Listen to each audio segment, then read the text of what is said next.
partially delivered until you get to heaven. So the disciples' fast is one that where you regain control of your body through fasting. My body is the temple of the Holy Spirit. And His prescription for deliverance to everyone under the sound of my voice, that if you don't get control of those besetting sins, they never remain the same. They take more and more and more of your life. But if you will give God a chance the next 21 days, something will happen to you in this fast. Somewhere in this fast, your faith will begin to soar. Your spirit will come alive. And greater is He that it will be in you than this flesh that has enslaved you. Say amen, somebody. I believe that with all of my heart. So the disciples' fast is one that we receive from God victory over addictions to sin. Secondly, the second fast is the Ezra fast. It's found in the book of Ezra, the 8th chapter. And what is this fast dealing with? This is a time in Ezra's life when he had great problems. Everybody say great problems. Specifically, he had a great financial problem. Not only that, it was a hard time. Everybody say hard times. When should you fast? When should you seek God? When you are faced with great problems and hard times. You don't go out of your mind. You don't get depressed. You don't give up. You don't throw in the towel. That's the time to fast. That's the time to pray when you're facing great problems. Specifically, Ezra in the 8th chapter had a great financial problem. What was his problem? He had been given, according to the Scriptures, 7,500 pounds of gold and 25 tons of silver to take back to Jerusalem so he would have the resources to rebuild the wall. The only problem was between him and Jerusalem were robbers and thieves, and he had all of this money, but he didn't know how to get it and how to get it through the thieves and the robbers. Well, we know that we have finances that God has blessed us with, but we know that John 10:10 says that we have a thief named Satan who wants to destroy your financial life. He wants you to live in financial debt and bondage and fear and torment and worry and anxiety. And Ezra said, I know what I'm going to do. I've got a great financial dilemma. And he declared a fast in Ezra 8:23. So we fasted and entreated our God. About what? About the great financial dilemma that he had in his life. Does anybody under the sound of my voice have a financial dilemma? God cares about your finances. God cares and has a plan to bless you and not curse you, to make you the head and not the tail, above only and not beneath. And Ezra said, I'm going to fast and I'm going to pray. And as he did that, the Bible said that God gave him a solution, told him exactly what to do on this fast. The financial problem is not an attempt, when we're fasting about our finances, it's not an attempt to escape the problem. It's an attempt to enlist the help of the Holy Spirit to tackle the problem. God knows if you've got a financial dilemma. And I'm telling you, I know what I'm talking about. If you will fast and pray and say, Lord, I'm going to honor you this year. I'm going to be a tither this year. I'm going to be a giver to world missions. I'm going to do what your Bible said. I'm getting my house in order. I'm going to quit robbing. I'm going to quit cheating. I'm going to quit taking what is yours. I'm going to honor you with my tithe, and I'm going to seek you in a fast, and you're going to bless me. What do you think God will do for that person? I'll tell you what He'll do. He'll do exactly what His Word said He would do every time. He'll bring solutions to your financial dilemmas. Give God a praise that God's got the solution to financial dilemmas. Come on, praise Him like you believe it's already in motion. Woo. Anytime you're facing a major change in your life, in marriage, a new job, friction in your business, fast. Anytime a church is buying land, relocating, going through zoning problems, all of these things. When we bought the land that we're on here, 150 acres, God put me on a 3-day fast and said, fast, should we move? Should we move? I just think we do too many things without seeking the counsel of God. Should we do this? Shouldn't we do that? And we need to just present every decision to Him by faith on this 21 days and say, Lord, I don't know what I'll be facing 6 months from now, but I submit my will to You. Somehow You will impress me. Somehow You will lead me in the path. That's what Ezra prayed for. Show me the path that I am to take. And as he fasted, God gave him the successful financial path that he needed to take to bring solutions to his financial dilemma. God will do the same for you if you'll seek Him and obey Him. If you believe it, say amen, somebody. You see, there's another fast in the Bible. Everybody say the Ezra fast brings great solutions to great problems. Everybody say with me right now, the disciples fast brings deliverance from addictions to sin. But there's another fast I want to give you. It's the Samuel fast. And it's one that I really believe you need to hear me in the Spirit on today. For in the book of 1 Samuel chapter 7, Samuel declared a fast. Now what was the setting of this fast? It was a fast for national revival. For national revival. What had happened? The Ark of the Covenant had been stolen. When he came on the scene, Eli was the priest. And the Bible says this of Eli, he was fat. He was fat. It's pretty evident that the spiritual leader was not fasting and praying. He was fat. And under his administration, the Ark of the Covenant, which represents and is the presence of God, was taken. And the first thing that Samuel does when God raises him up and he says, Eli, your time is over, the Scripture said he called a fast in 1 Samuel chapter 7 in your Bibles. He called a fast. He said, we're going to go without eating and we're going to seek God and try to get the ark or the presence of God back. What do we fast for? We're fasting for an atmospheric revival. By that I mean, when God's presence is in your life, there is an atmosphere. When God's presence is in a church, there is an atmosphere. When God's presence is in a home, there is an atmosphere. And many of us are living Ichabod.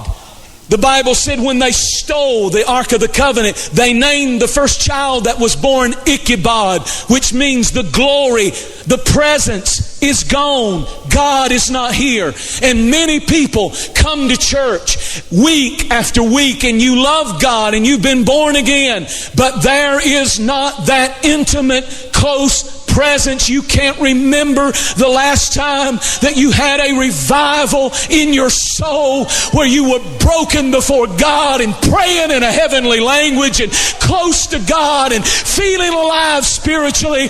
What do? We need to fast and pray for revival, for God's presence, for an atmospheric revival to hit this church so that when people walk in the doors, they will feel the presence of God. I want His presence, don't you? If you do, give Him a praise. That's what we're fasting for. I might add this. Woo, I feel His presence right now. I might add that the Philistines heard that Samuel and the people were fasting. This is in your Bible. And they attacked them. They attacked them on a fast. Which makes me want to say, don't expect the devil to congratulate you on your 21-day fast. The Philistines, fasting agitates demon powers. Fasting agitates the devil. Fasting agitates, and probably on the fast, trouble will come, attack will come. Don't expect everything. I've been fasting for 2 days and I thought the miracle and I just got bad news. That's usually what happens. It's just a sign. I've learned to get encouraged on my fast. When I get bad news, I just say, well, devil, I guess that's your last chance. I guess you know you're running out of time. I guess you know that we're in a battle for this one and you're going to lose. That's just a sign, an indication that the devil's worried about your victory that is coming. Give God a praise, somebody.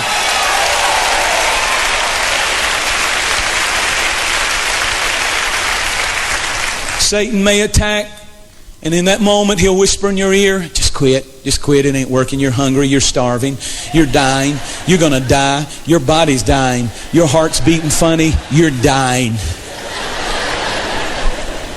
I've heard all that. You're dying, you're going to die, it's over, be careful, you're fanatic. No, I'm not. Jesus would never do something that would hurt our physical bodies. And if Jesus fasted, it's all right for us to fast. As a matter of fact, He said in Mark 2, you won't fast while I'm with you, but when I'm taken, then shall they fast. Then shall they fast. Fast for revival. Fast for revival. Then let me mention to you there's another fast in 1 Kings 19. And it's the Elijah fast. Now the Elijah fast is very important, folks. This is a powerful thing if you'll get a hold of it. The Elijah fast is centered around breaking negative emotional feelings and habits.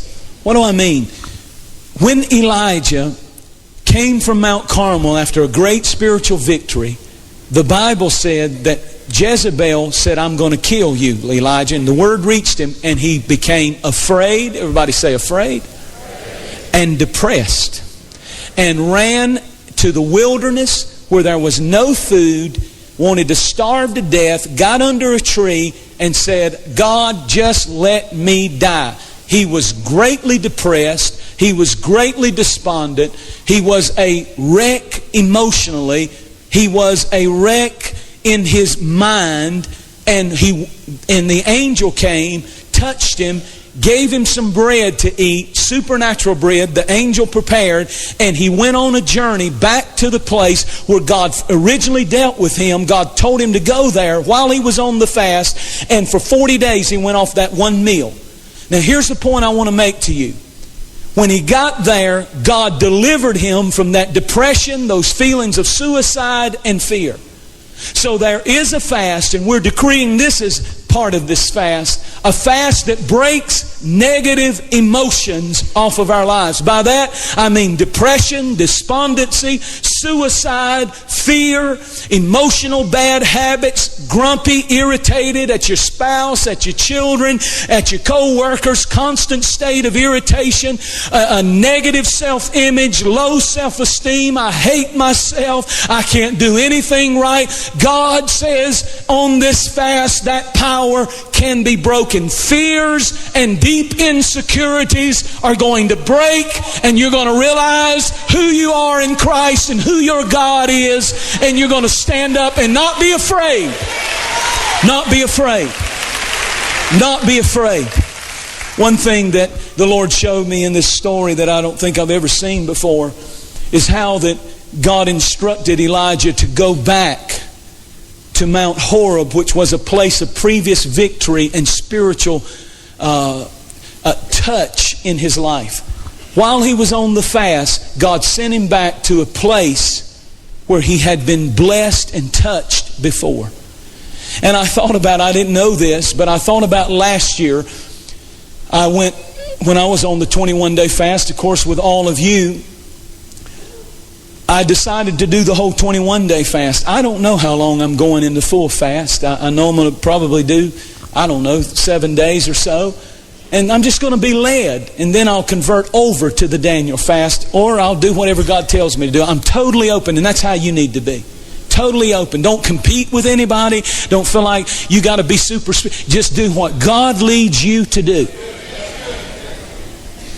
But while I was fasting last year, and I did the whole 21 days, the last week of the fast, I went home to my granddaddy's old home place in North Carolina. And while I was there, I just had some of the sweetest times of prayer by myself, concluding the fast and fasting and prayer.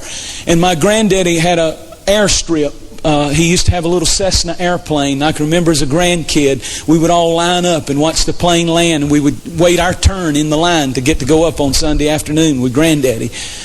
But I walked that airstrip, and I prayed, and boy, that time in prayer. Folks, if you're going to fast, for God's sake, pray. I mean, go do Jenny Craig if you're on a diet. It's a whole lot easier. Dr. Whoever, go do that. If all you're doing is going without food, you're just on a real heavy diet. It does you no good if you don't pray and read the Bible and worship. And while I was praying, it was just so powerful to be home. And one day I felt led to go back to the old tabernacle in Kenly, North Carolina, where God called me to preach. And I called, and the brother let me in the old auditorium. It's an old tabernacle where they had a camp meeting once a year, and nobody was there. And I locked myself back in, and I just began to pray. And I never will forget it. Up on the stage, on the right side of that stage, it'd be your left, there was used to be an upright piano. And it was under that piano on that right side of that stage that God called me to preach when I was on a 3-day fast. And I cannot explain to you what happened to me in human words, but when I walked up, and in the third week of that fast, when I got down at the very spot where I heard the Lord in my spirit say, I've called you to preach. Do what I've called you to do. When I reconnected with that place of spiritual victory, I felt a fresh touch. I began to weep. I began to break. My mind went back to when I had nothing and nothing but faith, and heard His voice and said, I'll go. I don't know where, I'll go.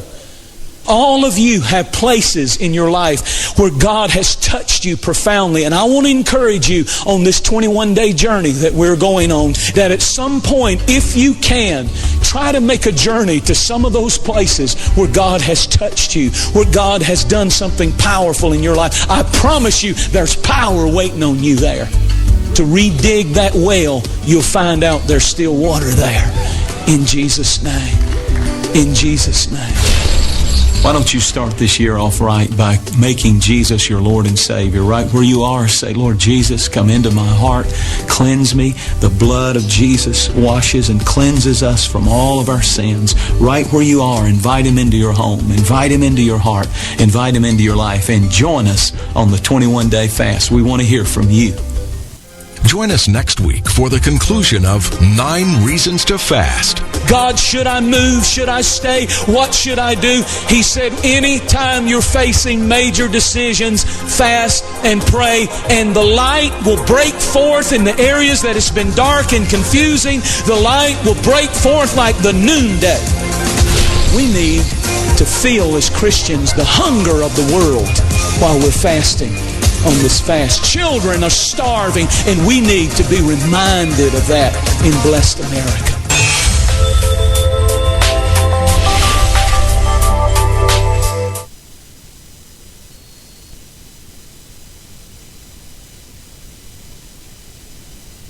Preletor da manhã, convidado, pastor Cláudio Duarte. Pastor Cláudio, vem para cá. Ele tem recebido, da última vez que ele veio no conselho, ele ainda era menos famoso. Aí agora ele foi na TV, ele estava recebendo 20 a 25 a 30 convites por dia. Agora já está em 60 a 70 convites por dia para pregar. Jesus amado, você não quer que eu marque tua agenda não? Eu pego uma comissão de 10%? Vamos ver depois do culto. Amém? Glória a Deus. Vamos orar pela vida dele. Pastor Aldo, vem cá, vamos orar pela vida dele, como a gente sempre faz. Estende a sua mão para cá, para que Deus possa usar o homem de Deus essa manhã. Glória a Deus. Vamos orar pela vida dele. Vamos ficar em pé, amados, por favor. Estenda sua mão para cá. Pai amado, em nome de Jesus, nós estamos nesta manhã, os teus filhos, os teus servos, os sacerdotes, os líderes dessa cidade. Então agora cabe ao pastor Cláudio Duarte ser instrumento nas tuas mãos para trazer dos céus, Senhor, uma porção para alimentar cada um de nós. Então, Senhor, guarda o teu servo da sua alma, que ele possa ser somente um instrumento nas tuas mãos, como ele tem sido ao longo desses dias. O abençoa e nos abençoa em o nome de Jesus. Amém. Obrigado. Amém. Podeis assentar. Amém. Graça e paz a todos. Eu queria que você abrisse a sua Bíblia no Evangelho de João. O capítulo é o de número 1.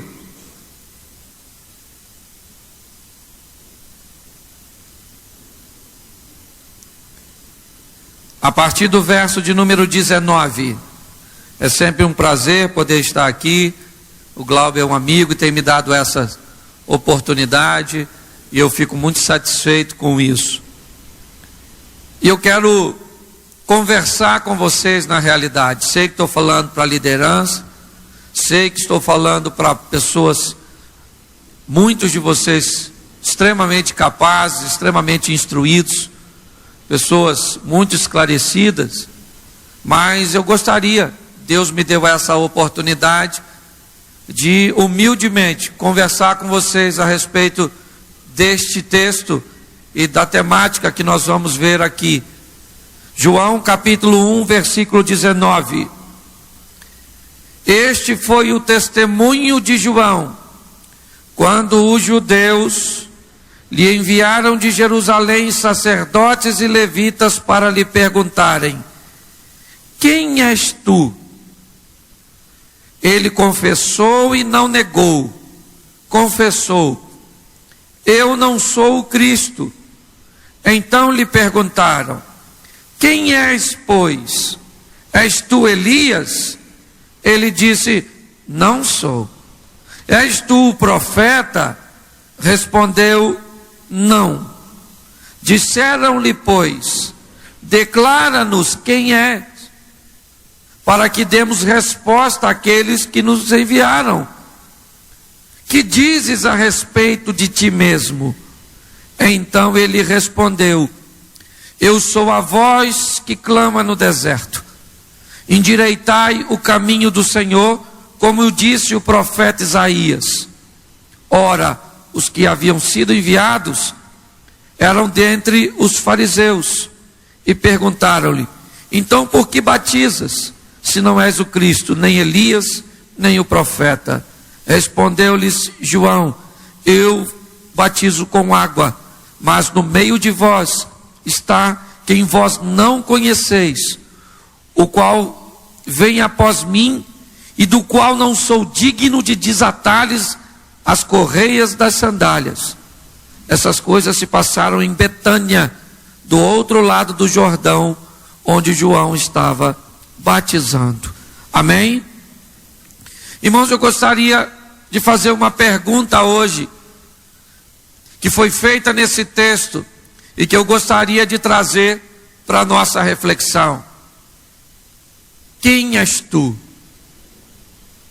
O que dizes a respeito de ti mesmo? Talvez uma das respostas mais difíceis de ser respondida. Talvez uma das perguntas mais delicadas que vamos ouvir durante toda a história da nossa vida. E muitas pessoas, a maioria delas, terão dificuldades de responder uma pergunta que parece ser tão simples: quem é você? Quem és tu? É o que diz o texto. Hoje eu tenho visto que muitas pessoas enfrentam sérios problemas pelo simples fato de não saber quem é, de não saber o que veio fazer, qual a sua função. E quando alguém não sabe quem é e nem o que veio fazer, normalmente essa pessoa começa a perder tempo olhando quem os outros são e quem os outros fazem, e isso normalmente nos deixa muito constrangido. Eu quero que você entenda que ter maturidade para responder uma pergunta dessa: quem é você? Se essa pergunta fosse agora feita a você: quem é você? Você saberia dizer? Talvez você diria: eu sou o Cláudio Soares Duarte, dono do RG tal, do CPF tal, filho do fulano. Não é isso que eu estou perguntando. Não é isso. Quem você é? Tu sabe quem você é? Muita gente está tão preocupada em saber quem os outros são, que acaba esquecendo de descobrir quem é. E quando você não sabe quem você é, você corre o risco de pensar que é outra coisa. E aí o problema está instaurado. Eu costumo dizer que uma das coisas mais importantes é você saber que não sabe. Porque quem sabe que não sabe, já sabe alguma coisa, já sabe que não sabe. O problema é quem não sabe que não sabe. Aí ele corre o risco de pensar que sabe. E como eu não vim aqui para esclarecer nada, só estou confundindo. Mas olhe, hoje eu vejo pessoas tão focadas e direcionadas para a vida dos outros, para o ministério dos outros, para a igreja dos outros, com aquilo que está acontecendo ali, que perde o foco e para de trabalhar por aquilo que deveria estar acontecendo aqui. Hoje tem tanta gente querendo ser igual o Malafaia, querendo ser igual o fulano de tal, querendo ser igual o ciclano, que você esquece de ser você mesmo. Nós vamos olhar que João tinha tudo para não saber quem era, até porque os outros não sabiam quem ele era. É verdade. E a história dele era uma história que passava uma mensagem sensacional. Então, olhe bem, o importante é você saber quem você é. Quando você achar essa resposta, eu sou fulano e eu vim aqui para fazer isso. Não interessa o que os outros estão fazendo, não interessa o que os outros acham de mim, não interessa. O importante é quem eu e o que eu vim, o restante é adereço. Só que, pare para pensar. Eu sou auxiliar de pastor. Meu ministério é esse. O itinerante é auxiliar de pastor. E o que eu tenho visto, pastor em crise, com o que está acontecendo na vida do outro. Às vezes ele ora e diz: meu Deus, aquele cara é menos competente que eu, menos inteligente que eu, mais feio do que eu. E tudo acontece lá, nada acontece aqui. Você está tão focado na vida dos outros, está na hora de você olhar a sua. Está na hora de você descobrir o que Deus quer fazer na sua. Descubra quem você é. E o negócio vai melhorar. É ou não é? Só que quando nós olhamos a vida dos outros, primeiro, nós só vemos o que os outros querem que vejamos, porque ninguém mostra tudo que é. Você só deixa aparecer o que você quer que os outros vejam. As coisas ruins você esconde. Você quer ver? Se sua mulher tivesse mostrado para tu tudo que ela era desde o início, ela não seria sua mulher. Ela seria a mulher do outro. É ou não é verdade? Se o seu marido mostrasse tudo logo de início, ele tinha outra mulher como esposa, não era a dona. É ou não é? Não era a senhora. Então nós já temos essa questão. E outra coisa é que parece que a vida dos outros não tem problema, não tem crise. Você nos vê aqui, às vezes o membro da sua igreja vê você lá com o microfone na mão, bonito, com um terno. O que o pessoal pensa? Gente, que vida boa. Tem uma historinha para ilustrar isso que eu quero abrir, de um camarada que estava quebrando pedra. O sol quente, ele quebrando pedra. Uma vida difícil, gente. Quando de repente passou um homem montado no elefante, dando uma voltinha, supervisionando. Ele olhou para aquele cara no elefante e falou: Senhor, meu Deus, isso é que é vida. Andar nesse elefante não é ficar quebrando pedra, não. Isso aqui não é vida, não. Aquilo é que é vida. Senhor, me transforma naquele homem, poxa, que anda no elefante. Eu vou ser tão feliz. E Deus falou: então tá bom. Transformou ele no homem que andava no elefante. E o homem que andava no elefante tinha que supervisionar 3 províncias por dia. Andar 9 horas montado no elefante.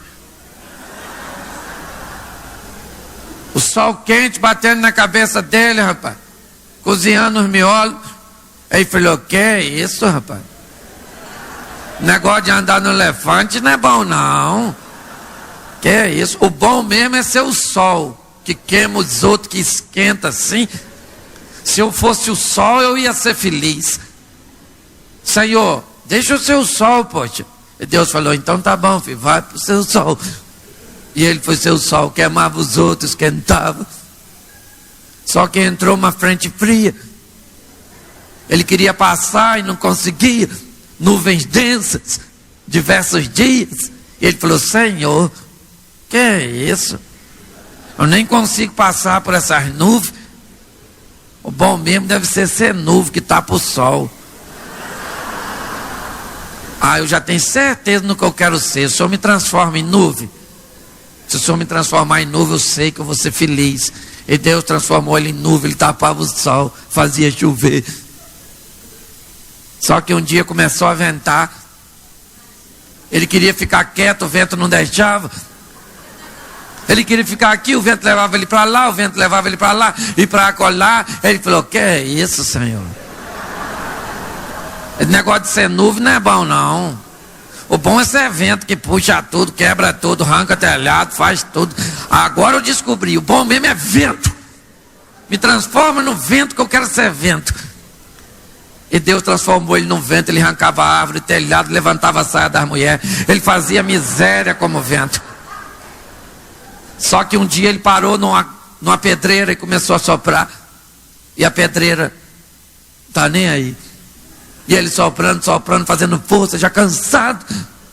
Aí ele falou, Senhor, bom mesmo é pedreira, né? Ela tá lá, forte, intransponível. Agora eu sei o que eu quero, é pedreira. Deus falou, tá bom, meu filho, vai ser pedreira. Ele estava lá, quieto na dele. Só que um dia ele escutou um barulhinho, uma fisgadinha. Tinha um cara lá embaixo quebrando pedra. Aí ele falou assim, Senhor, esse negócio de ser pedreira não é bom não, né? O bom mesmo é ser esse cara que quebra pedra. Aí Deus falou, mas peraí, esse cara era você no começo, filho. Pois é, eu era feliz e não tá assim de gente que ainda não descobriu quem é, e por isso você está insatisfeito. A hora que você descobrir quem você é e o que Deus te chamou para fazer, já era. Amém? Então vamos olhar para o João. Primeiro, ele é obra de um milagre. Eu imagino o que João ouvia quando era garotinho da sua mãe Isabel. Pensa, João crescendo, Isabel falando, João, mamãe vai falar um negócio para tu. Tu é um milagre, João. Mamãe precisa falar como é que você nasceu. Seu pai, meu filho, já estava meio cansadinho. Aí um dia ele foi lá no templo, ofereceu, queimar o incenso. Saiu de lá mudo. E partiu para cima de mim. Violentamente. Eu também, menino, já estava para lá de Bagdá. Já tinha cessado o costume das mulheres, passado a menopausa, menino, quando tudo parecia perdido. Eu engravidei, João. Engravidei de você, menino. Seu pai só foi falar quando você nasceu. A história deste rapaz era uma história de milagres. Uma mensagem dizia para João, você é o cara. Aliás, não só isso, mas a mensagem inovadora que ele trazia depois de um período tão escasso. João vem com uma mensagem, é ou não é? Que tinha autoridade, uma mensagem ousada: arrependei-vos e convertei-vos, porque é chegado o reino de... João atraía a multidão sem microfone Shure e Sunhouse, sem cadeira acolchoada e sem ar-condicionado, sem bateria e vozes divididas. João pregava e os outros vinham no deserto sentando no chão. E o João poderia falar: quer ouvir? Vem, meu.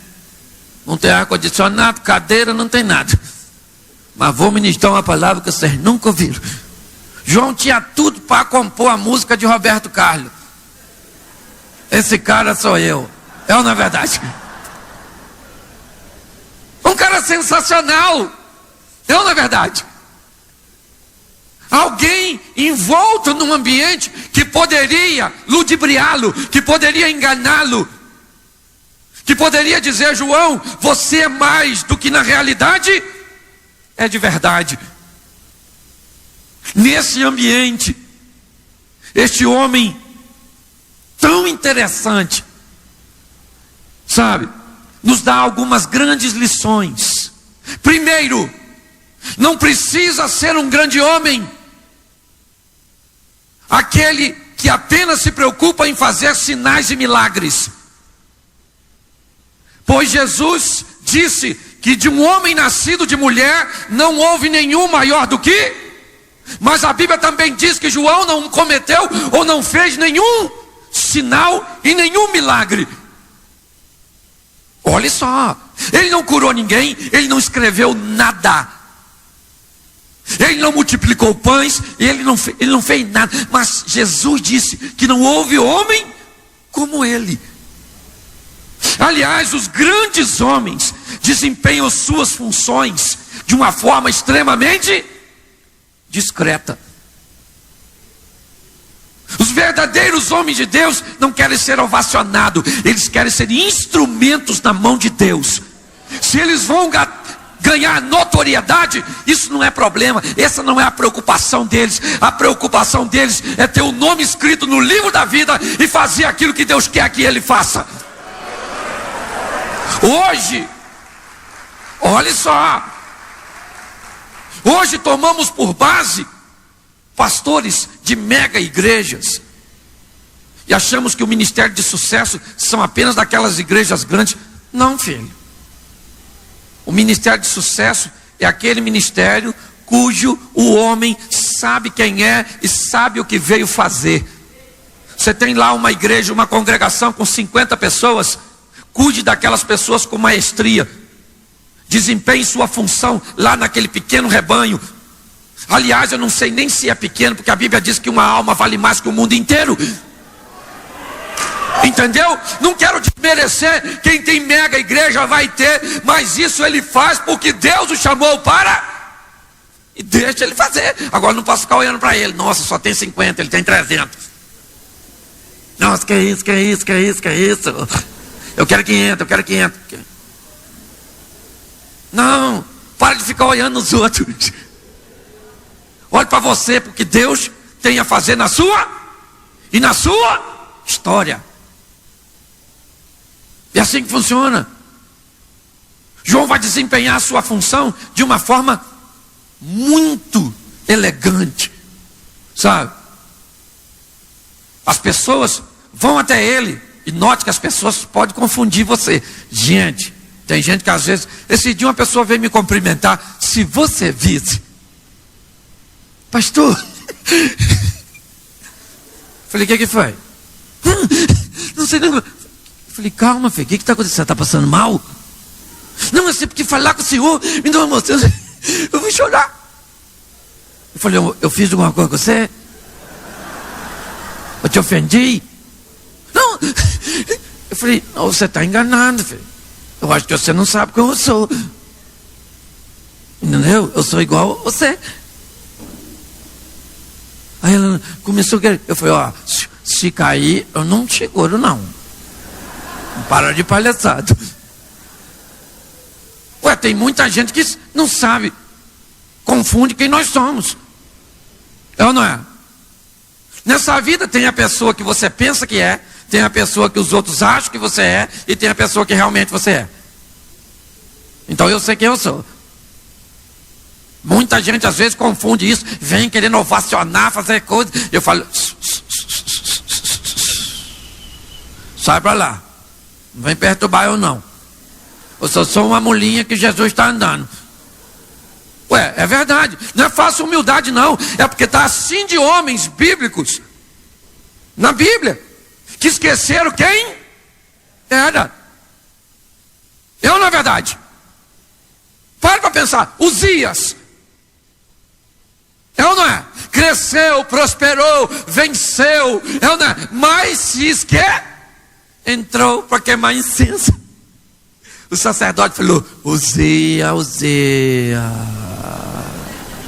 aqui não é lugar para tu. Mas ele disse o quê? Eu sou Uzias. Deus falou: então toma uma lepra, Uzias. Aí o sacerdote falou: tá leproso, hein? Uzias falou: deixa eu ir embora, que aqui não é meu lugar mesmo não, esqueci quem eu era. Ué, Davi esqueceu quem era. Olhou a tal da Batseba tomando banho, aquela cavalona. Não é verdade? Uma mulher modernérrima tomando banho para os outros ver. Viu a mulher tomando banho, chamou um auxiliar e falou: vê quem é aquela mulher que está tomando banho lá. E ele tinha mulher pra caramba. Se os hormônios aflorou, era só ele pegar uma daqueles tinha. Ele tinha toda a mulher do Saul, a mulher do falecido Nabal, a japonesinha Mical. Se não era japonesa, tinha nome. Mical? É ou não é verdade? Devia ser da colônia japonesa. O cara tinha mulher pra caramba. E aí o mensageiro volta e diz a ele aqui: aquela mulher que estava tomando banho, ela é a mulher de quem? Do comandante. O que a mensagem disse a Davi? Ela não é pro seu bico, ela é mulher do comandante, ela é casada. Mas Davi achou que estava acima do bem e do mal e pegou a mulher. Pegou a mulher, ninguém viu, tudo quietinho. Quando você for fazer algo de errado, deixa eu dar uma dica para tu aí. Normalmente quando a gente vai fazer algo de errado, a gente faz assim, ó. Não faz assim não, que pode não ter ninguém. Agora tem um lugar que sempre vai ter alguém. Não, eu nem ia fazer nada não. Eu só olhei para saber se o senhor estava lá. Olha só. Grandes homens de Deus acabam se esquecendo muitas vezes de quem são de verdade. Você não deve, subvalorizar. Você não, sabe? Aquele complexo de inferioridade, não sou ninguém. Oh meu Deus, nada. Queria umas coisas grandes. Você também não pode querer supervalorização também não. Você tem que saber quem você é. Os extremos, né? João era alguém que sabia quem era. Aí os outros perguntaram: João, tu é o Messias? João poderia falar: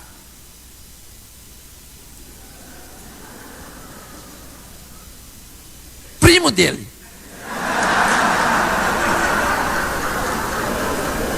O parente mais próximo. Entendeu? Primo, fruto do milagre. Não foi o Espírito Santo, mas foi papai quando não tinha mais competência. Então é quase a mesma coisa. Ele não tinha crise de identidade. Não. Você é o Messias? Não sou. Você é? Não sou. Você é Elias? Não sou. Quem você é? O que você diz a respeito de você? Ele diz: eu sou a voz que clama no deserto. É só isso, mano. Estão querendo saber quem eu sou? Mas por que você batiza? Ele diz: eu só batizo com água, mas atrás de mim aí, meu irmão, está vindo um que vai batizar com o Espírito Santo e com fogo. Entendeu? E olhe bem, eu não sou digno de desatar nem. Olha só, o cara que sabia quem é, não tinha crise com isso. A sua história ministerial, a sua história de vida vai mudar quando você saber de verdade quem você é e o que veio fazer. Que aí não interessa o que os outros estão fazendo. Nós não podemos perder tempo com o que os outros estão fazendo, gente, com o que os outros estão falando. As pessoas estão indo para a internet e falando que eu sou o anticristo. Nem eu sabia que eu tinha tão influência mundial. Agora eu vou olhar, nossa, o cara falou que eu sou o anticristo. Gente, será que eu sou o anticristo mesmo? Gente, será? Quem é meu pai, minha mãe? Gente, não sou anticristo não. Pode falar isso de mim não. Eles acham que eu sou o anticristo. Estão errados. Eu sou o pró-Cristo. Se você ficar parando, o outro me chama de palhaço. Esse, assim, melhor que anticristo. E pelo menos está mais perto da realidade. Porque eu trabalho com humor, não tem problema nenhum com isso. Tem gente que não gosta, os caras sérios, que só gostam de viver chorando. Então o que eu vou fazer se o cara gosta de chorar? Eu gosto de chorar. Então chora quando eu estiver pregando. Você fica chorando. Eu não tenho problema com essa situação. Entende? Você precisa saber quem você é. Pronto, acabou. João, a definição dele era essa: eu sei quem eu. Aí chamaram João um dia e falaram: ô João, vou dar uma notícia para tu. Os discípulos teus estão todos indo embora para o outro lá, o concorrente. Você ganhou. Eles querem mais ouvir você não. Agora estão indo lá para o Jesus, seu primo, o chefe dos crentes. João falou o quê? É necessário que ele cresça e eu deixei ele. Não é? Olha só, ele sabia quem era. Prenderam João. Lembra quando prenderam João? A Herodias lá, maluca, coitado, machucado, que João fez uma denúncia em público. Chamou ela de adúltera, porque ela era a mulher do Filipe e estava tendo umas coisas lá com o Herodes. Tudo bagunçado. Aí João falou: você é adúltera. Herodias ficou doida. Aí o Herodes tinha tomado uns graus no dia do aniversário dele. Aí que lá no meio da festa, já meio chapado. Essa tradução é minha, não é do João Ferreira não, tá bom? Tem gente que não gosta. Aí o Herodes queria que alguém dançasse para ele. O Michael Jackson não estava lá. Aí chamaram a Salomé. Salomé dançou. Aí Herodes falou: menina, você dança pra caramba, hein? Você me pede até a metade do meu reino que eu te dou. A menina pensou: metade do reino? Mulher, Quinta Avenida, Vitor Hugo, Louis Vuitton, Paco Rabanne. Não é? Só que ela era novinha, foi lá falar com a mãe dela, que era o dia: mãe, eu bem dancei pro Herodes. O Herodes mandou pedir metade do reino. O que a senhora acha? Herodias falou: não pede metade do reino não, pede a cabeça do João. Salomé deve ter pensado: cabeça? A senhora está doida? A senhora perdeu a cabeça? O homem quer nos dar metade do reino, a senhora não quer, a senhora quer a cabeça do João? Ela disse: eu quero a cabeça do João. Eu imagino Salomé falando: Herodes, é metade do reino, né? Não vou querer não. Vou ficar com a cabeça do João. Dancei 2 vezes. Uma para você e outra com a mamãe. É ou não é? Mas aí João agora vai ser... Estava preso. Avisaram Jesus que João estava preso. Jesus fez o quê? Fez o quê? Nada. Falaram: Jesus, prenderam o João, seu primo. O senhor é advogado dos advogados. Entra com habeas corpus. Jesus falou: deixa o João preso, deixa o João. Falaram para Jesus, mataram bem o João, cortaram a cabeça dele. Jesus falou o quê? Nada, vamos embora, gente, o João morreu, hein? Vamos embora. Ele não foi lá ressuscitar o João. Não. Por quê? Porque João cumpriu sua missão. Porque João sabia quem ele era. Os grandes sempre fazem assim. É ou não é verdade? Cumpre a sua missão, estão ali cumprindo a sua missão. Ninguém está vendo. Tem alguém vendo. Quem vai te recompensar de verdade.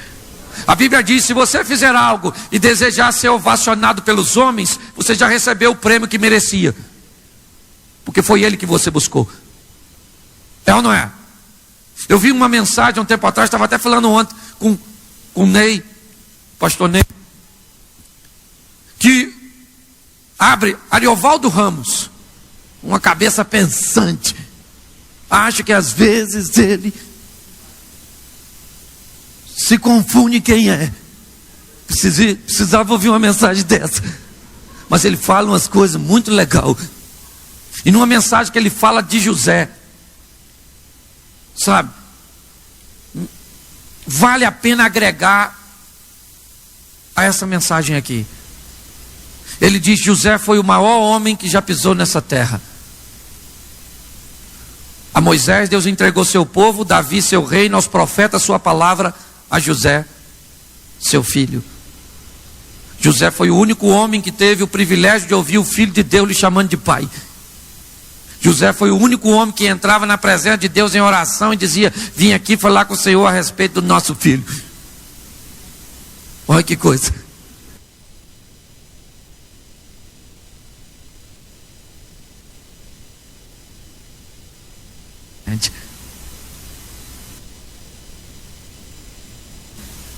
Não queria ser ovacionado, mas sim desempenhar a sua função. Há um tempo atrás, para ser mais preciso, 9 meses atrás, um pastor, amigo, meu pastor, me disse: Cláudio, eu preciso que você vá pastorear uma das nossas igrejas. Eu falei: sério? Ele falou: sério, preciso lá estar sem pastor, e eu preciso de você, você vai para lá, que você vai ser um bom pastor, o negócio lá é para você. Eu falei: lógico, vamos lá. Fui para lá, cheguei lá, falei: Senhor, isso aqui é para mim mesmo? Ele falou que é, mas eu acho que ele não sabe quem eu sou, nem eu estou sabendo direito quem eu sou.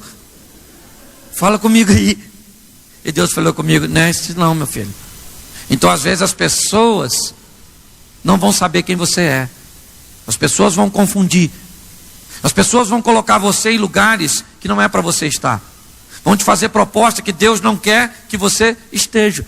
E se você não souber quem você é, você pode correr o risco. Graças a Deus, isso não me trouxe mal nenhum. Eu fiquei lá um tempo, agora estou fazendo uma transição pastoral, estou devolvendo a igreja agora no final do ano e vou caminhar para uma outra etapa. Mas nós precisamos saber quem somos, gente. Onde estamos e o que vamos fazer. Nós não prestarmos atenção nisso, nós vamos ter sérios problemas.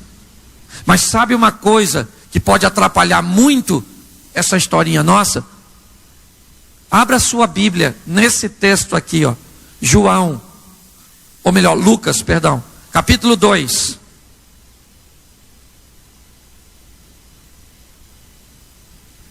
Lucas 2, versículo 43, apenas esse. Terminados os dias da festa, ao regressarem, o menino permaneceu em Jerusalém, sem que seus pais deixa eu ler de novo. Terminados os dias da festa, ao regressarem, permaneceu o menino em Jerusalém. Repitam para mim: permaneceu o menino Jesus em Jerusalém, sem que seus pais soubessem. Preste atenção. 12º ano de vida de Jesus. 11 anos ele ia para Jerusalém com José e Maria na festa da Páscoa. Durante 11 anos. Mas no 12º ano, uma coisa vai ser diferente dos anos anteriores. Ao regressarem para casa, Jesus não volta com eles. Jesus fica em Jerusalém. E pior, sem que eles soubessem. Eles se distanciam de Jesus sem notar. Eles deixam Jesus para trás sem querer. Olha só. Às vezes nossa vida está muito boa, está bem ajustada, mas em algum momento de nossa história, nós precisamos prestar muita atenção, porque podemos continuar seguindo, fazendo as mesmas coisas, como sempre fizemos, só que sob uma condição: sem Jesus. Eles não sabiam, mas Jesus não estava com eles. Eles continuaram andando sem notar. A cada passo eles se distanciavam de Jesus sem saber. Hoje muitas pessoas perderam o foco de seu ministério, de sua vida, o controle de sua família, porque continuaram fazendo, continuaram desempenhando, continuaram indo, mas deixaram Jesus para trás. Gente que continua pregando de uma forma exemplar, mas não tem mais Jesus. Gente que continua cantando de uma forma magnífica, com uma voz sensacional, mas Jesus não está mais. Pessoas que continuam fazendo, achando que são bem-sucedidas, mas saiba de uma coisa: o que encanta os homens nem sempre encanta a Deus. A ótica de Deus é diferente da nossa. Nós temos que ter maturidade para achar esse equilíbrio. E se eu quero saber quem sou eu, Jesus sempre tem que estar comigo. Eu não posso deixá-lo. Ele tem que ser meu companheiro nessa viagem, nessa história ministerial. Nós temos que amadurecer a nossa visão e darmos uma olhada se em algum momento dessa trajetória Jesus não ficou. Mesmo sem notar, note que não há malícia nenhuma. O problema foi que eles fizeram aquilo 11 anos. E os 2 versículos anteriores, o primeiro, que é o 41, diz que todos os anos, ou anualmente. O 42 diz que como costume. Ou seja, a rotina acabou trazendo um relaxamento. As experiências anteriores, é ou não é? Trouxeram a eles um conforto que não podemos ter quando o assunto é Jesus. A intimidade com Jesus sempre tem que ser ilimitada. É ou não é verdade? Todo dia é uma experiência nova. E eu não me conformo, eu sempre peço mais. Por isso que Deus faz essas coisas, às vezes, que nem eu entendo. Esse dia minha mulher falou comigo: filho, por que essas coisas acontecem contigo? Eu falei: não sei, minha filha. Agora eu peço: Senhor, faz umas coisas aí diferentes, poxa. Me leva aí num lugar que o Senhor não está levando ninguém. Dá umas palavras aí esquisitas que os outros não estão falando. Fala aí comigo, poxa, umas coisas. Ontem eu estava brincando na igreja do pastor Ney. Eu oro exatamente assim, irmão. Pode parecer irreverente para alguns, mas é assim que eu faço. Senhor, vim falar com o Senhor aqui em nome de Jesus. Eu vou falar umas coisas com o Senhor já sabe. Mas a tua palavra me ensina que eu tenho que orar sem cessar. Então, eu nem anotei não, mas vou falar com o Senhor aí, olha. O negócio está meio bagunçado aqui. Estou precisando de uma ajuda do Senhor, estou com uns problemas aqui na igreja. Me ajuda aí, poxa. Não sei resolver aquelas coisas não, sabe aquelas famílias tudo desajustadas? Pois é. E aquele negócio que eu tenho para pagar também, tem para pagar aquelas coisas lá, não tem dinheiro ainda não. O Senhor é dono do ouro e da prata, é ou não é verdade? E eu não vim só falar da dívida não, eu falei quando eu ia comprar, é ou não é verdade? O senhor lembra?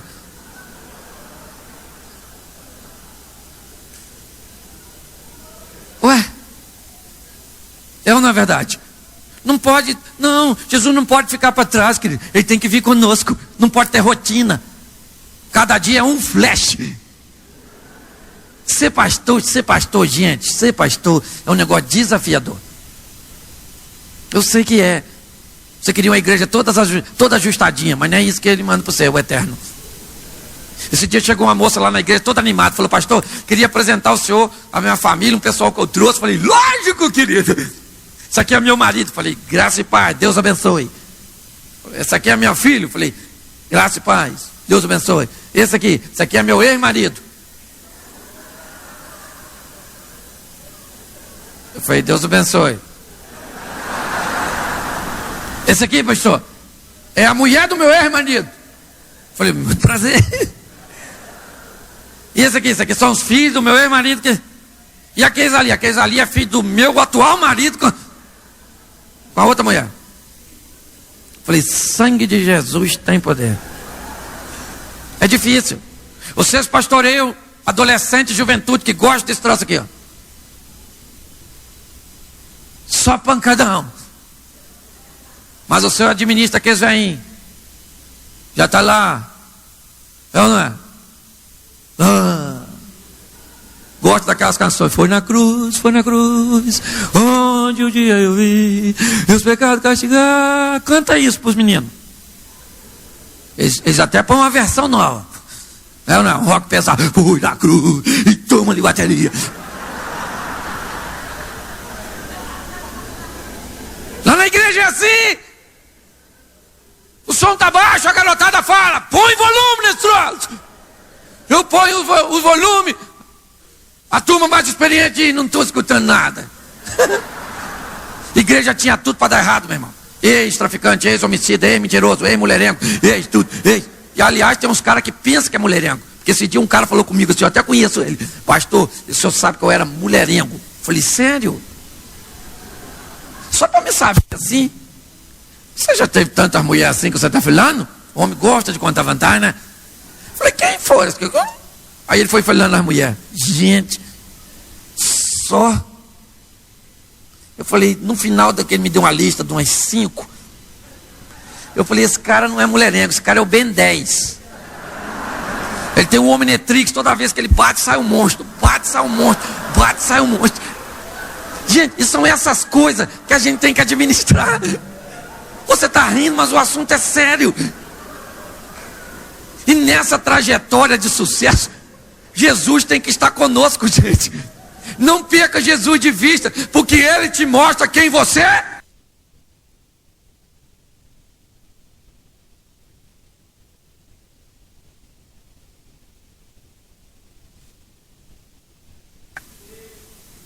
É ou não é? Porque Pedro que vai responder, não sabia quem era. Lembra quando Jesus falou, Pedro, você vai me trair? O que Pedro falou? Eu vou trair. Ainda que todos te abandonem, eu nunca te abandonarei. Não sabia quem era o Pedrão. Jesus falou, Pedro, deixa eu falar uma coisa para tu. Antes do galo cantar, você me nega 3 vezes. Ele não acreditou. Prenderam Jesus, ó. Ele por fora, cortou a orelha do soldado, é verdade. Isso ele foi valente. Mas ele ia morrer naquela ocasião porque tentou contra a vida de um oficial romano. Jesus aqui falou, Pedro, deixa eu falar para tu, não precisa só você me ajudar. Se eu preciso de alguém para me defender, eu não sou Deus, estou precisando de um. Então, fica quietinho, pegou a orelhinha que caiu, falou, ô, senhor orelha, vem aqui. Vou pagar a prova contra Pedro, que era a orelha, sem orelha não tem.